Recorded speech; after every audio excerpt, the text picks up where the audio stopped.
Practices tend to expand into similar markets. So we see practices in Texas who are expanding into Colorado, or maybe practices are expanding into markets that are close by because they still have a centralized focus for how they distribute their services. So moving from Colorado to Utah and New Mexico, you're just kind of moving to the corners. And that makes sense. That makes sense because then you have centralized services and you can kind of fan out your resources from that central base.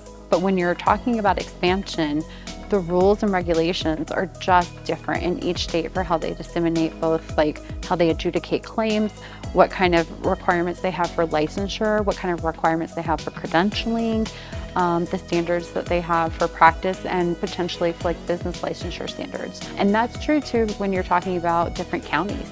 Different counties have different standards for what they will allow you to occupy space in. When you're thinking about all of these things in terms of your expansion for your practice, one of the things you shouldn't have to worry about is how you're going to get paid.